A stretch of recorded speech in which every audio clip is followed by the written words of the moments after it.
Hello, I'm Jeff Nolan, co-founder and VP of Solutions for Agile Handover. Every hour a data center goes down costs up to $5 million. Not because the equipment failed, but because someone couldn't find the right drawing, the right spec, or the right switching sequence fast enough. The root cause, construction data, never makes it past commissioning, much less to operations. Teams inherit PDF drawings, disconnected spreadsheets, and document repositories that were built for a project, not for the people who have to keep the facility running for the next 25 years. We close that gap. We connect construction scheduling directly to the operations asset register so that from day one, operators have a structured, verified system of record. The handover repository is where we cleanse the data stream. Traditionally, O&M teams spend months after substantial completion hunting through their submittals, test reports, and vendor manuals. We changed that. Our handover repository validates completeness during the construction lifecycle, not at the end. We take all the messy, disjointed PDF packages and automatically extract the required metadata, equipment tags, equipment specs, commissioning data, and all the document references. The result is a consolidated, verified system of record. When an operator needs information on a specific piece of switchgear, they're not just searching through folders. They're searching a structured asset register that was built and validated while the facility was still under construction. Let me show you real quick what that looks like. I'm going to do a quick search for switchgear and see what we find. Here we see all the data relevant to the switchgear that was gathered during the construction and commissioning process. The manufacturer, the model, the serial number, and other information that was acquired. The information has been standardized and formatted for O&M so that a consistent picture is created across the enterprise. We also have a record of every single document that we found information about this particular asset. The plans, manuals, standards, procedures, anything related to the equipment can be quickly accessed and opened from any or multiple document repositories. Here's an example of the test procedures for the equipment. The operator does not have to browse through multiple folders and find what they need. Every document is organized and ready to be used with no delays. And next I'm going to dive into our circuit sim, which provides a real-time interactive single-line diagram for O&M. Most facilities have dozens, sometimes hundreds, of disconnected single-line diagrams. We consolidate all of them into a single web-based interactive model. This is not a static drawing. It is a behavior-based simulation, which enables operators to review things before any scheduled maintenance tasks begin, and to also ensure that new employees have a very good understanding of the system.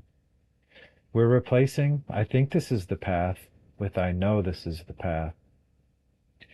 Let me go ahead and show you Circuit Sim in action.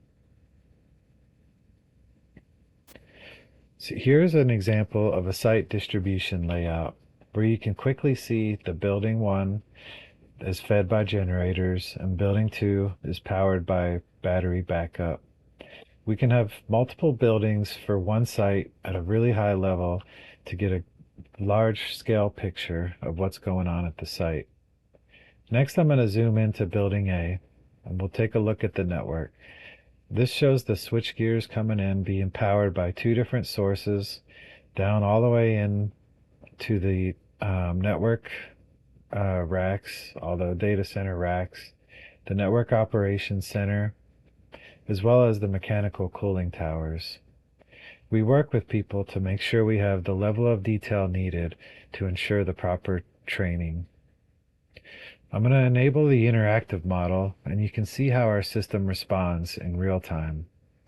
We're going to simulate loss of power on side A, and you can see how all the timers pop up. The timers are based on equipment-specific switching sequencing. And you can see how the power automatically switches over and all the breakers close to ensure that now the system is powered by side B. This is critical for new employees to understand how their system works. I can simulate a full loss of power from the main utilities, and we can see how the generators fire up and provide the power down through the system. The next piece we have are training events. I'm going to go ahead and switch into our training and show that briefly. This is focused on UPS maintenance. So this is very useful for new operators to step through procedures for working on specific equipment, safety practice scenarios before even touching the equipment in real life. We're reducing the reliance on tribal knowledge and replacing it with structured, repeatable competency. As the user steps through, they can see each step along the way and everything they have to do to work on a particular piece of equipment. In this case, the shutdown process for working on UPS maintenance.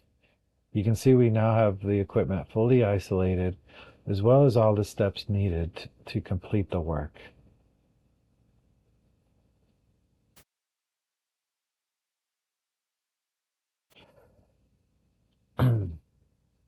Here's what this all looks like. Our handover schema maps the construction schedule directly to the operations asset register. The moment a component is installed and commissioned, the system auto-populates with the manuals and testing documents needed. We also add that equipment and make sure the electrical logic that is needed is put into the SLD. And this intelligence flows both ways. Construction teams get the data they need to complete their scheduled activities on time. This is not a one-time handover. It's a living knowledge life cycle. The final destination is operational excellence. It's a facility where information is so accurate that operators can troubleshoot, plan, and execute without friction, where construction data does not sit in a box until someone needs it during an emergency. By standardizing on CircuitSim and our handover repository, you're not just finishing a project, you're protecting the bottom line. Let's build that destination together. You can contact us from our website by clicking Contact Us on the top right. We will reply promptly and begin the discussions. Thank you.